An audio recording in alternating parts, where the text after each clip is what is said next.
Hi, everyone. Good morning. It's Margaret Manning here. Welcome to 60 and Me. Thank you so much for being here this morning. I really appreciate your company, and I love the conversations that you're having with each other. The strength of this community is really important to me. That we're on this journey with each other together in our 60s. So thanks a lot for being here. It means a lot to me. So thanks. I wanted to thank our sponsor for today's show. It's Puritan's Pride. We, as you know, take a very strong interest in healthy living here at 60 and Me. We've written lots and lots of articles about different aspects of nutrition and well-being, and you can check out the Puritan's Pride website and see how they make the connection between good nutrition and a healthy lifestyle in your 60s. So I do hope that you're doing great. It's a bit cloudy here this morning, but I'm going to take what we're given and enjoy it as a beautiful new day. And I hope that you do the same. I've got a topic today that I do want to talk to you about that maybe you've been thinking about or can relate to. But first, my cup of tea. I'm looking at it here. I've got this very clear glass mug that I bought, and I'm really into putting my teas in this mug because you can see it. It's really lovely. But this is a paca tea. It's the cassis. It's the blackcurrant raspberry and other dark berries. But it's a really nice, refreshing tea for the morning. And I hope you have a cup of tea or coffee, whatever you love. But whatever, sit down and relax. I've got a topic today that it's going to make you think, hopefully. It certainly did make me think. And I want to thank Howard Fishman, who is one of our bloggers, who wrote this article.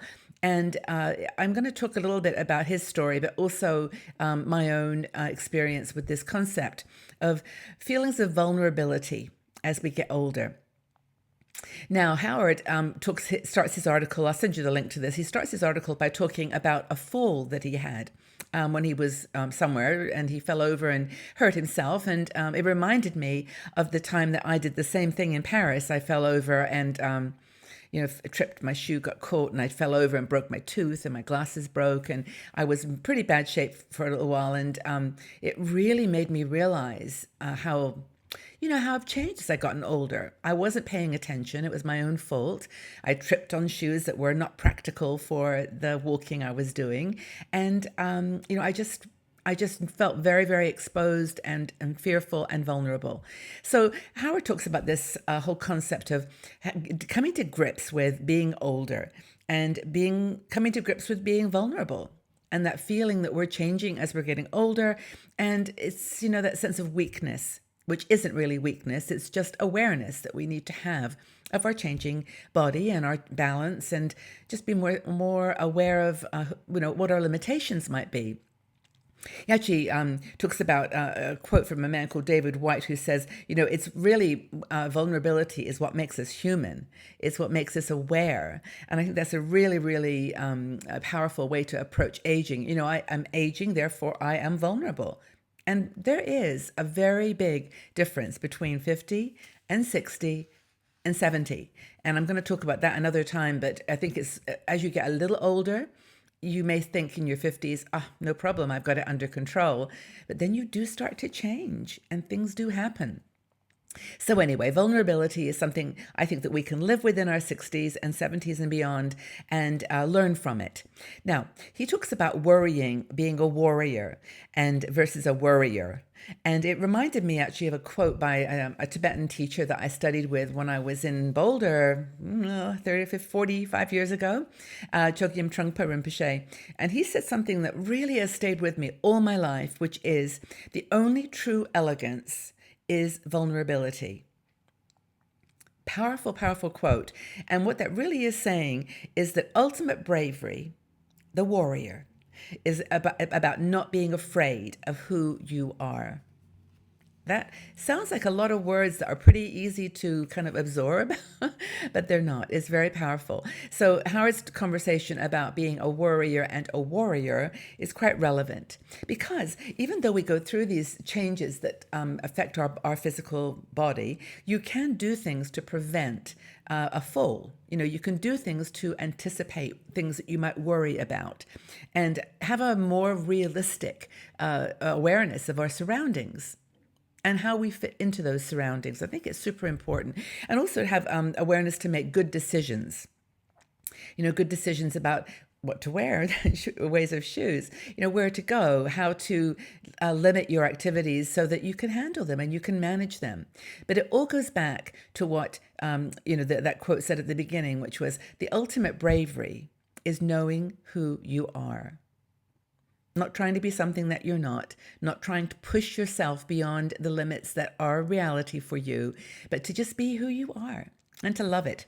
And I think that we associate vulnerability with emotions that are very powerful. And as you know, what we think, it turns into our actions, and our actions are based on our values.